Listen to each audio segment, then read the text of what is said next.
there was great fear. Kulikuwa na kuogopa kwingi. But in our generation, lakini katika kizazi chetu, in our generation, katika kizazi hiki, people can come to church. Watu wanakuja kanisani. Theft can take place even in the church. Wizi ataweza tendeka kanisani. That someone can come to church. Mtu aweza akakuja kanisani. And he can steal. Na aibe. And go back home. Na arudi nyumbani. It never used during the days of the apostles. Tendeka katika nyakati za the kind of the church which we had. Aina ya kanisa ambayo ilikuwa. Made people. Watu wengi. To fear.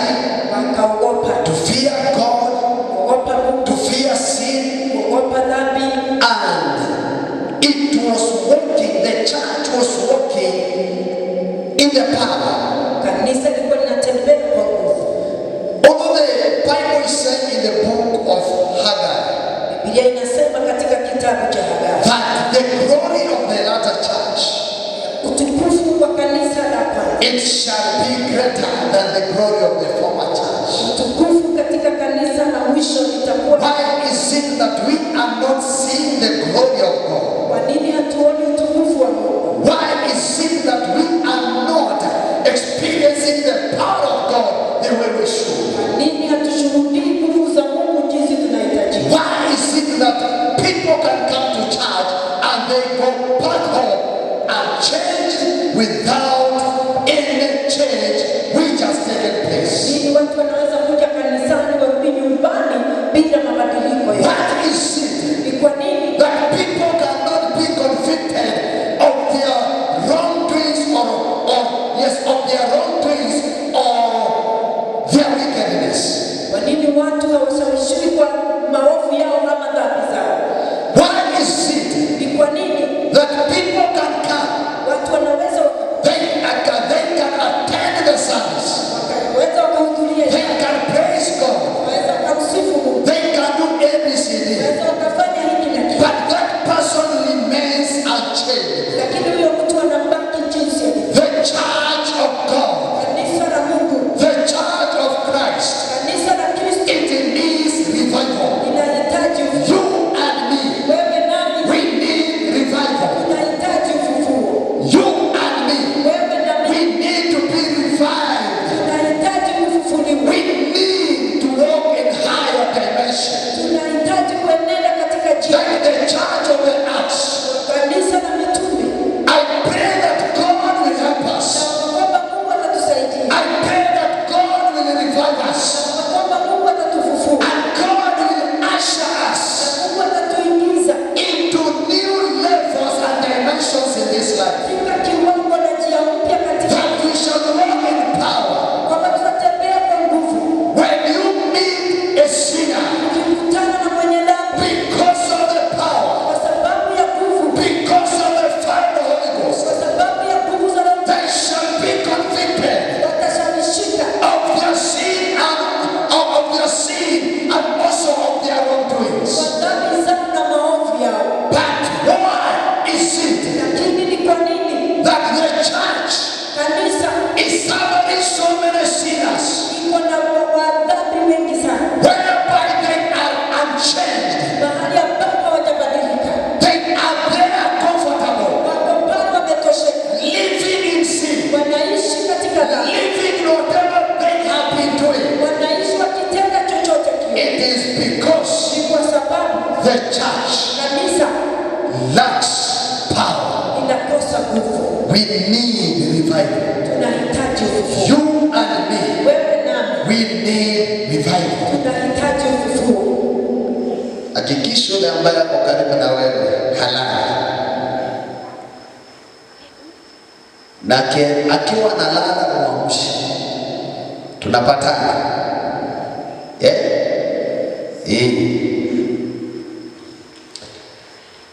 So write down the topic or the theme is revival.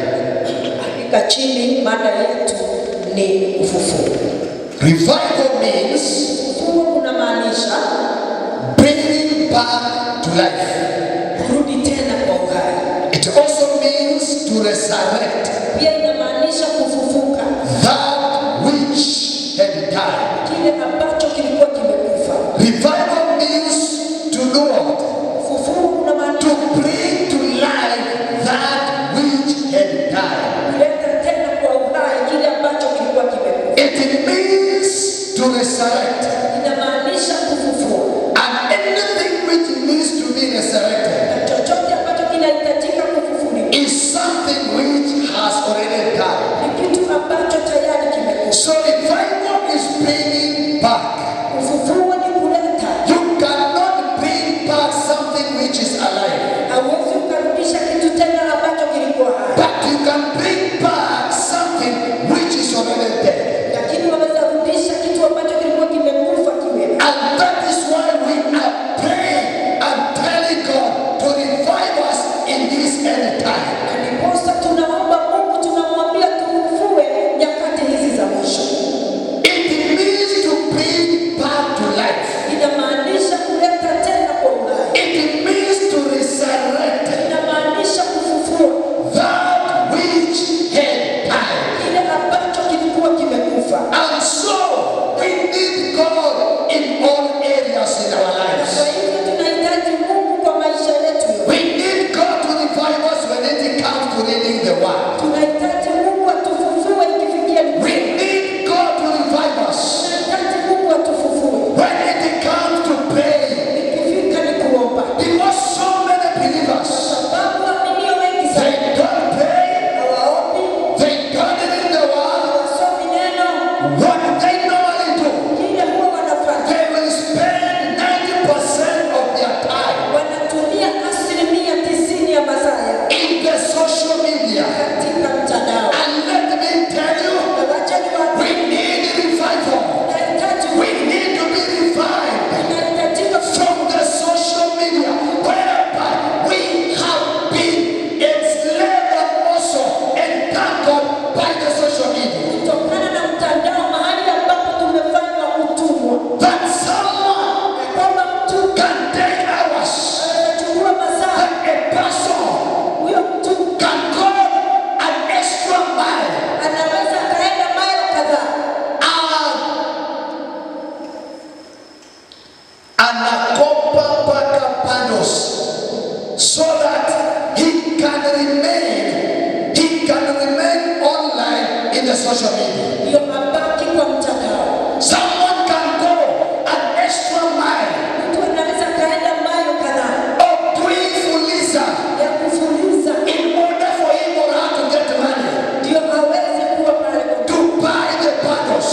uwe bado. We need God to revive us Tunahitaji Mungu atufufue because the church sababu kanisa is getting weaker and weaker as time goes by. inakuwa dhaifu na dhaifu muda unapoendelea. That the church Ya kwamba kanisa is getting weaker inakuwa dhaifu day by day. siku baada ya siku. The church Kanisa is getting weaker inakuwa dhaifu as Christ approaches.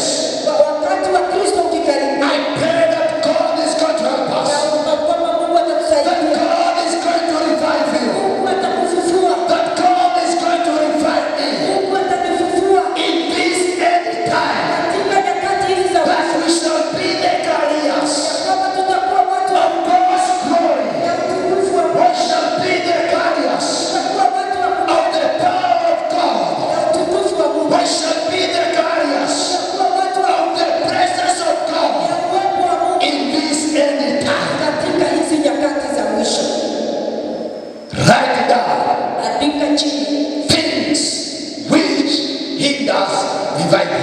mambo ambayo huwa yanazuilia ufufuo. Write down things which hinders revival. Mambo ambayo huwa yanazuia ufufuo. Meandika things Mambo which hinders revival. ambayo huwa yanazuilia ufufuo. Meandika. I have 6 points. Niko na vipengele 6 I will give you, nitawapa, and after that, na baada ya hapo I shall deal with one point after the other. nitakabiliana kipengele kimoja baada ya kingine. Number 1, Ya kwanza, Something which hinders revival. Kitu ambacho kinazuilia ufufuo. Number 1. Ya kwanza, backsliding spirit. Roho wa kurudi nyuma. Maandika backsliding spirit. Roho wa kurudi nyuma. Number 2. Ya pili, doubters. Doubters. Wasioamini. People who do doubt. Doubters.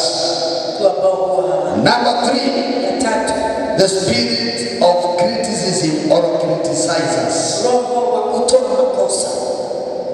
Number 4. Waine, glory seekers. watu wa kutafuta utukufu. It is something which hinders revival. Ni kitu ambacho kinazuilia ufufuo. Number 5. Ya tano, ignorance. kupuuza.